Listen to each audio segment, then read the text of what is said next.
Hey y'all, we are here to talk about the latest episode of The Real Housewives of Potomac. I can't remember the season or the episode number right now, so look.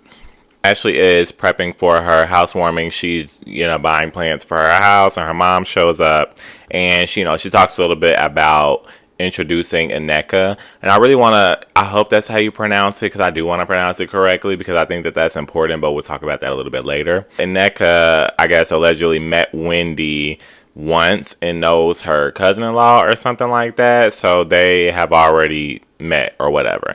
Her mom is just asking, about Michael, and they're talking a ton this season, even though it just started, but I feel like they're mentioning so much that Michael went on this vacation with them. And I don't know why that's so important, but they talk about that a tanch. Her mom, we finally, we open about something important. She's asking, about Michael suing Candiace. And basically Ashley's like, she doesn't know anything about it. She says it both in the scene and in her confessional, really just kind of staying away from it. So at first I was like, okay, cool, because we know current day that they're in a better place, I guess, from what they said on BravoCon and what Ashley just said on Watch What Happens Live. But I guess I'm not thinking, and obviously this is during the season, so clearly they're not as good, because then she says, though, you can't really just be saying all that reckless stuff about people and expect nothing to happen. And we get like a flashback of of Candiace bringing up, I don't remember what rumor it was about Michael, but we all know the rumors about Michael, allegedly have some truth to them. So this lawsuit sounds like some bullshit to me. She says then that she's not inviting Candiace to her housewarming, and her mom's like, go ahead and invite the girl, but she's like, no. So whatever.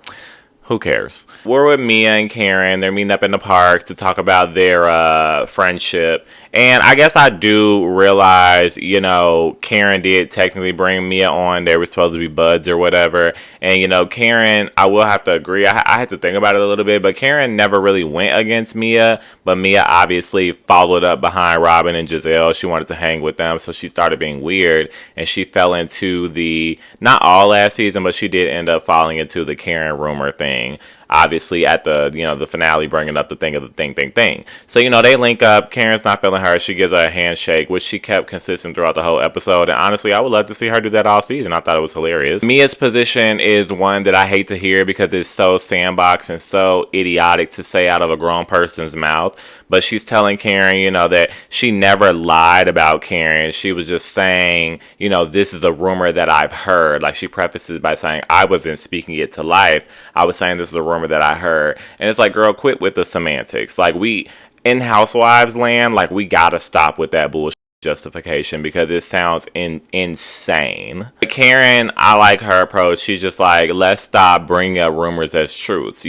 Karen's a smart girl, so she's not going to go back and forth with Mia on the semantics. She's going to call it what it is. Okay, girl, you brought up what a rumor was, you know what I'm saying, so I'll go with your language, but you brought it up in the context of basically being a truth at the end of the day. Let's say it like that, since we're playing semantics, baby girl. And she's like, let's just not do that anymore. So checkmate for Karen. It was interesting, though, to see, because obviously we surmised it, but it's interesting to see how Mia adds in the color to our coloring book, that she's up under Giselle's ass, because Karen asked her about, well, how are you and G? Speaking of rumors, obviously Giselle letting her know, reminding her at the reunion, brought up the embezzlement thing, like, was that all some bullshit?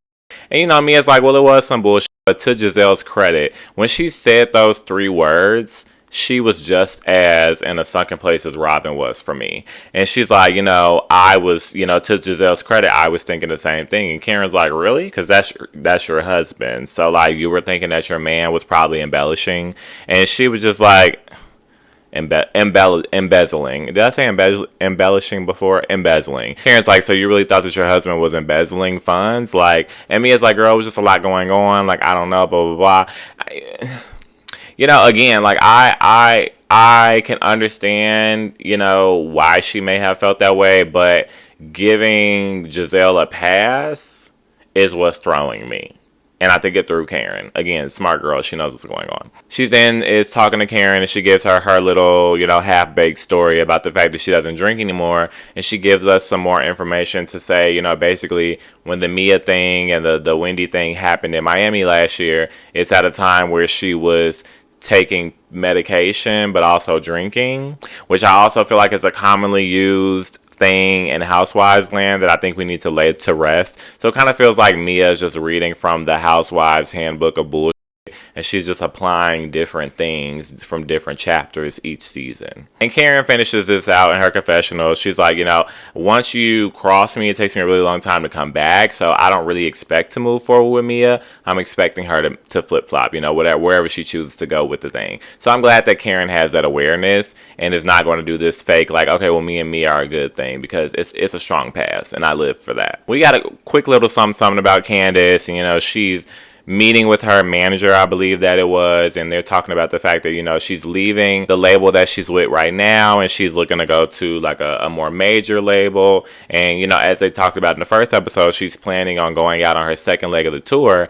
And basically, this was a weird part for me, that he asked her, like, okay, these new cities that we're going to, we're looking for, I believe that he said promoters, but it kind of felt like the conversation was about people that can, maybe like promoters, but also people that can help facilitate the show and get the word around, I guess. And so he's talking about, I think the city at issue was Chicago, which is where I'm from, so cool. And, he's saying, like, do you want to bring Drew out in Chicago? It was either Chicago or Atlanta. They were the two that we were discussing. I believe it was Chicago. And so, she's very hesitant about bringing Drew out. She's not feeling it. So I'm like, well, this is a weird storyline. And I was kind of, like, interpreting it to mean, before she finally said what she wanted to say, I was interpreting to be like, okay, well, she brought Drew out in Atlanta, so maybe she doesn't want to bring her out again in Chicago. Like, it doesn't have to be a thing. But then she's explaining that, she doesn't feel like she needs to lean on other people, such as Drew, to get tickets, because, she sold out Chicago. So she doesn't feel like she needs Drew there to bring hype, I guess. But I just felt like that reasoning, while valid, didn't have any context. So I still didn't know what necessarily conversation we were having. So then it brought me back, and I'm like, okay, production's trying to be messy. That's all it is. They're trying to be messy. The story doesn't connect, and it's a little bit weird, because there's absolutely no reason for Candiace to shade Drew. And there's absolutely, even if she was, Drew isn't on this show. So really, that just doesn't make any sense. It also made me feel a little bit like a bad taste in my mouth, because I'm like, I specifically, if you go back and watch my review of Atlanta, I specifically remember the episode where Drew came out with Candiace, and I literally said, I'm like, oh my God, I'm so happy that we got to see this, and it sounded like it was a good time, and it's positive, and it's a great edit, and I feel like they really showcased Candiace and her band and the music. And I literally said, I'm like, this is such a difference from Potomac, because it feels like they try to like shade Candiace on there, whereas here, I just felt like it was a positive thing that they showed on Atlanta when Drew was able to go up there with Candiace. Obviously, the ladies on Atlanta threw a little bit of shade, but I feel like it was a positive scene from a production standpoint. But now we're kind of seeing a different side of it on Potomac, and it's seeming like they're trying to make a messy edit for Candiace where it doesn't make any sense. And so that's weird to me, because also these shows have the same producer. So I'm like, and then Drew's tweeting like, why am I in it? The Nene, video, and Candiace is like, there's more to that story. So it was all very weird, and it's literally nothing that I can guarantee. I think that I almost can guarantee, I feel like, that nothing's going to come of this. So that was just so pointless. Another thing that I feel like was kind of chopped and screwed, but not from a production standpoint, from a personal standpoint, Miss Robin, she's having a conversation with Juan in a scene that I didn't expect to see. So I'm happy to see more of them talking and doing stuff, but I'm wondering how long is this going to last. But okay, she kind of flipped the script as it pertained to Giselle. Kind of felt like she was like dogging on her a little bit, because she's like, well, Giselle, and it kind of felt like, I'm saying it in that way because it felt like she was adding like a dog in there just because she knew that was going to appeal to Juan. Like, I don't know if she necessarily felt that way really, but I think she felt like, let me downplay this when it comes to Juan and act like, my girl didn't have good points or good intentions, and then we can just dog her and move on. It won't be a big deal. But I got to bring it up to him, obviously, and have the conversation, because we're on this show and it's required of us, and I dropped the ball last season. So I'm going to have the conversation, but I'm going to frame it in a way that appeals to him.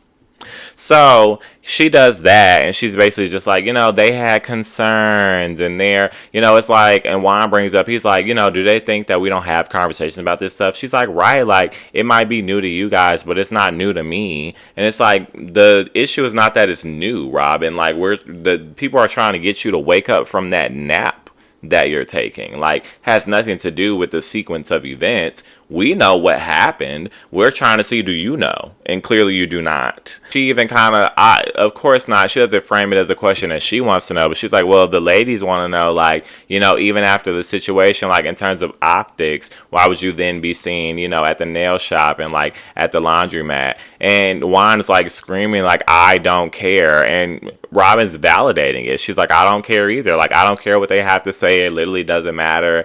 And they're making it a key. And it's like, y'all are so embarrassing, both collectively and as separate individuals. Like, everything about y'all is so embarrassing. And I hope that y'all don't think it's a read to anybody in America or in space, anywhere, to be thinking like, oh, well, we don't care. Like, we don't care. Like, y'all can say whatever y'all want. We are saying whatever we want, and y'all still look like idiots. They then talk again about Juan losing his job. Whatever. Robin says that Juan did everything in his power and in his control for the situation at hand, the alleged situation. And Juan is saying, it's unfortunate because he really cares about the boys. And, like, he feels like he really puts everybody before himself. And Robin's like, yeah, same, me too. I don't know anything about that situation, obviously, because I was not there. I think, as I said before, like, or maybe in a different review, whatever, if I haven't said it, when it comes to these legal situations on these shows, like, I just like to let them play out in the court of law, because I don't know. And obviously they're going to get on the show and deny it. So it's not really something for us to assess. And I'm not going to sit on here and say he did anything wrong, because, again, I was not there. But what I do think is wrong is him saying that he puts everybody before himself, because shut up. Now, Robin, she got something on her, because she puts Juan before herself all the time. We meet Nneka, and she, we got this clip on Twitter. So, she's walking through her new house with her man. There was a read on Twitter where they're like, she's in this regular looking DC home and just acting like it's so grim. And, I was kind of swallowing that note. I wouldn't even use it in that words necessarily, but I catch the read. But I did personally feel like the house wasn't that grand. It's nice, and it's a house, and it's being remodeled, so you obviously have some money. I'm not downplaying none of that, but when I was looking at the home, I kind of just felt like, where's the glamour? That's just how I felt. We learned her husband is a doctor and a party or nightclub owner by night, and they're working on having kids. So, it's a nice introductory story. In terms of Nneka, like, there's something about her. I don't know. I need to know more. We get Wendy now. Like, we didn't get a personal story on Wendy in the premiere, so we're getting Wendy, and she is starting her own talk show, which I don't think is anything wrong with. There's discourse on Twitter, of course, because people don't like Wendy, and they're just like, oh my gosh, she starts all these new businesses, and it's like, why wouldn't she? Like, I'm not even about to really go into that, because that's such a stupid thing to say. Like, she is, and I love that she was able to come into her confessional and say, I'm multi-hyphenate, and if other girls can't do it, then that's their issue. Like, you know what I'm saying? There's no debate there. Like, it's 2023, baby. Like, a lot of people are doing I am an attorney, and I'm sitting on here talking on YouTube. Like, what's the big deal? Who cares? If that's what you want to do, go do it. Anybody else that's got a problem with it, you're a hater, and you're upset because you can't do it. Get off her back. And also, I felt like Wendy looked amazing, both in the scene and in her confessional with the black look. Super cute. This next scene was really, really, really good. So we're getting Karen, filming with that other side of the group pretty much. And it's Giselle, Ashley, and Mia and Karen. And they're working out. They're doing Pilates. And, Mia and Karen do the handshake again. Legendary. I also really like the Pilates infomercial type of edit that they did. And I'm just like, y'all get so like, each show should have their own thing, don't get me wrong, but it's like, y'all get so creative and like do this fun stuff on Potomac, and it just works so well. So it's like, where's that stuff on Atlanta? But I'm not, we're not talking about Atlanta, but I just start to wonder. And we just got right to it. boom, I was like, I think I'm going to have to rewatch the episode. Luckily, I didn't. I was catching it. I was also cooking dinner. But it was just so much happening in this scene. It was so good. So they finished working out. Mia goes to the bathroom. And so Giselle's like, hey, like, how's everything with you and Mia? And, Karen is like, we spoke and I feel like we made progress. And, let's just not, she tells the group now. This, I don't know. She felt like that lesson was going to land, but she tells the group. She's like, let's not let rumors come to the group anymore. Let's just bring truths. So, okay, Karen. Giselle lets that be her segue, and she's like, well, we had a meeting with Robin, and this thing about Robin, just updating them about how they felt. But they didn't really go too much into that. She's just getting into a segue to say, what, are you going to apologize to Robin? And Karen's like, for what? Like, for what? Like, Karen's like, I feel like, obviously something was brought up, but I feel like there's some truth to that. But ultimately, she does say, she can give Robin some grace. And she believes that she may owe Robin an apology. She definitely feels like Robin owes her an apology, but she's like, I may owe her an apology. But then she says, Giselle has to facilitate it, which I'm very sure that Giselle will. She's open, fine, go for it. Do I feel like she owes Robin an apology? No. But, she did stick her foot in it by saying, let's not bring rumors anymore. So hold yourself accountable, Karen. Fine, I'm not mad at that. Whatever. We move on. Karen's like, Ashley, are you divorced? And Ashley's like, no, but I have this house and he's still on the mortgage, but my name is the only one on the deed. And she said it on Watch What Happens Live too. Just a little editor's note. I was at Watch What Happens Live when they recorded it with Ashley and Toya, so that was fun. But, she said that, because I was wondering this. I think I said it in the last review. She said that her name is the only one on the deed. She's still, to this current day, she said on Watch What Happens Live, Michael's name is still on the mortgage, and it's a financial thing, as she called it. But her name is the only one on the deed, and that's all that matters because it's her house. Do I 100% agree with that? I don't know. I haven't given it much thought. Even when I heard it when it was being taped, I was like, do I agree with that? But I'm like, I don't know. I don't know. I don't know if I'll ever have the right answer for that because I don't necessarily care for Ashley. So I don't want my bias to overcome that analysis. So I'm going to leave it alone. Move on.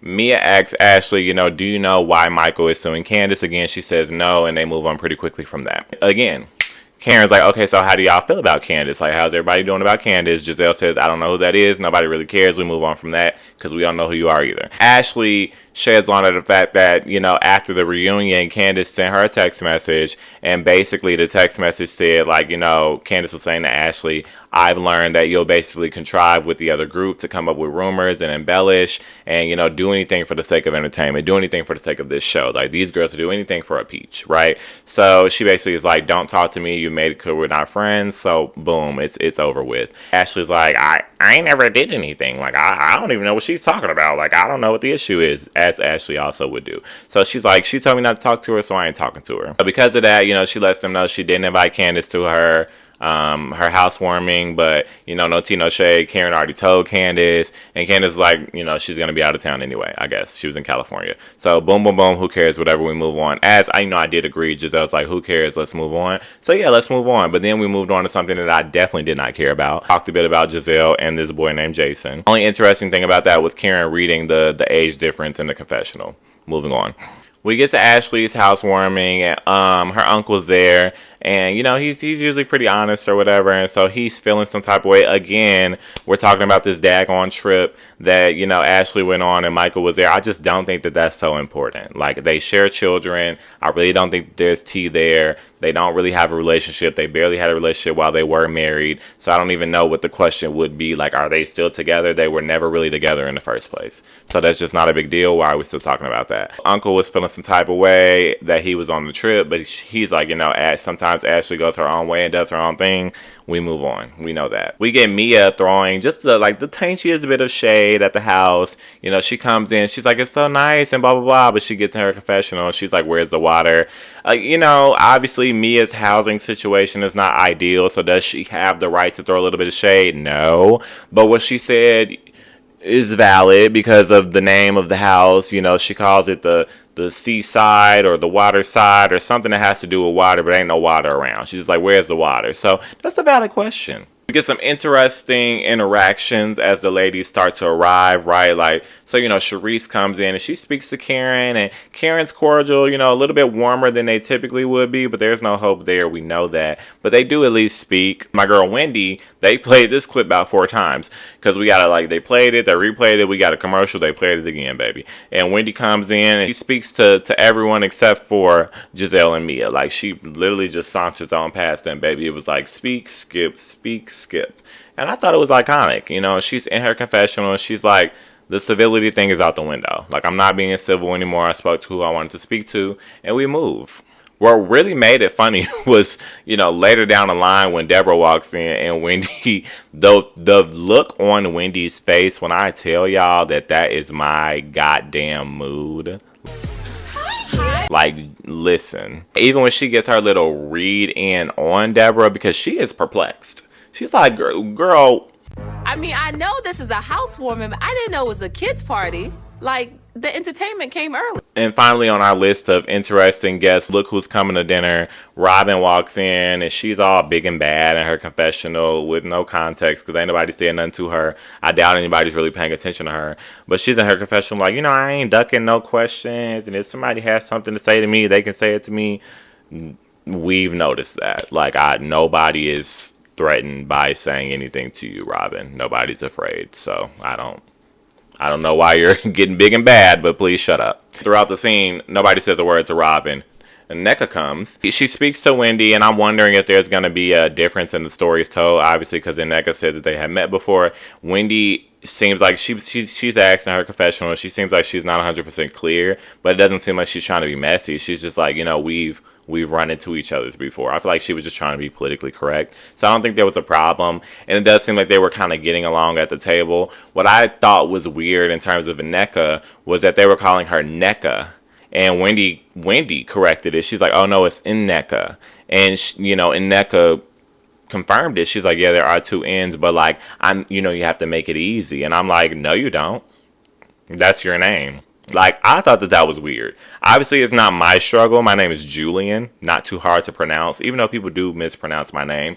But, I don't necessarily agree that you make your name easy to be pronounced. Like, that is your name. So people should be able to say it. And I don't know that it's a task for somebody to put a in front of Nneka. Like, they're saying Nneka, just add them to put a little bit of a in front of it. That's all. Like, I don't think it's that big of a deal. But it does seem like I could be pushing on forward, pushing on yonder, but it does feel like she is giving a Robin to a Juan, like trying to appeal. You know what I'm saying? And I think that's weird. And in front of the whole group, Ashley decides to pull Wendy aside, and she's like, we're just going to go catch up. I haven't seen Wendy in a while. And it's like, okay, like, this is your event. Everybody's there, and they're all sitting there trying to have a conversation, but now you got to talk to Wendy. And Wendy been here. So Wendy was one of the first guests. Y'all couldn't have talked earlier, but okay, girl. To my surprise, baby, as soon as they sit down on the couches, Wendy is being very complimentary of Ashley and telling her how proud she is of her. And she created this great environment for happiness for her boys. And, we get a little bit of a break and we go back to the group. When we come back, she's still going. She's like, I hold a special place for you. So it's like, I want to be cool, but she's kind of buffering it up to say, like, although, last year I thought it was weird, you brought Deborah around and Deborah, got on some funny stuff with me. So I just don't want to feel like if given the opportunity, you'll, backstab me. And it's like, but that's exactly who Ashley is. So it's just like, it's kind of like reading the back of the book before you open up to chapter 1. Like, you're trying to get that synopsis, and we all know what the book is about now. We can probably take a test on the first 3 chapters, the first and the last chapter, because we know what's going to transpire here. And Ashley, not even because of what happened, not because of the past, not because of the present, future possibilities, but even as she's saying it, I just don't buy it. It's such bullshit.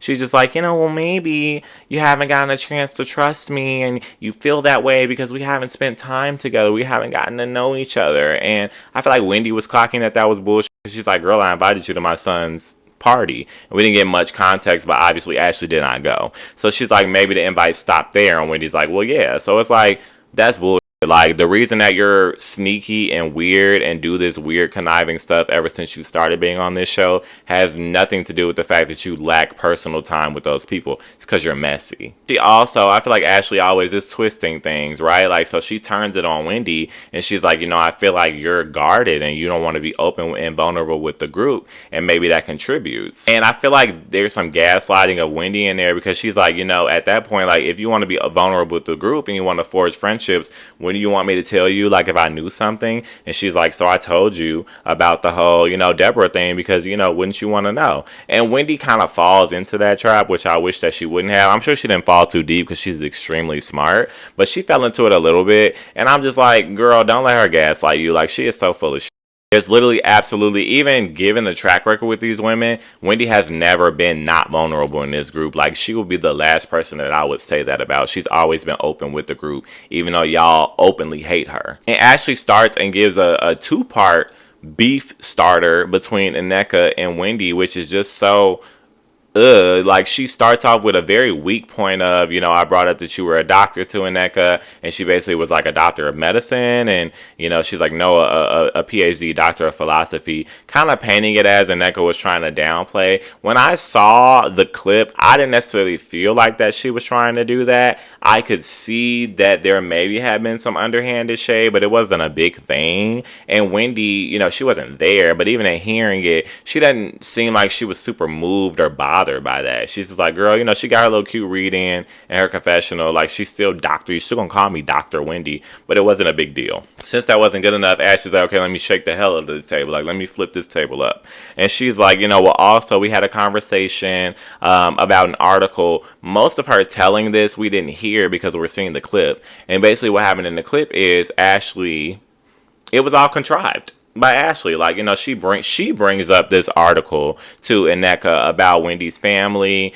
and about them potentially being shunned and being Osu, I believe was the term. And so she essentially is asking Nneka what that is. And Nneka describes it in full detail. Like, basically, these are people that are outcasted from society, and it is a bad thing at the end of the day. But then she says very clearly, I don't know that that's what Wendy is, though. Like, I don't know about anybody being that, and, so I don't know. And that was the end of the story. But the way that Ashley is delivering to Wendy is as if Nneka said that. Like, she was the one that was, like, initiating the conversation about the article and saying that Wendy's family had been shunned. So that was insane to me. Like, that, I'm oversimplifying it right now, but watching it, even though I know Ashley's track record, I've been seeing it since day one, season one, my mind was blown that she has now created this huge beef that we know is going to happen between Wendy and Nneka. And I'm like, I can't even believe that I'm watching this right now.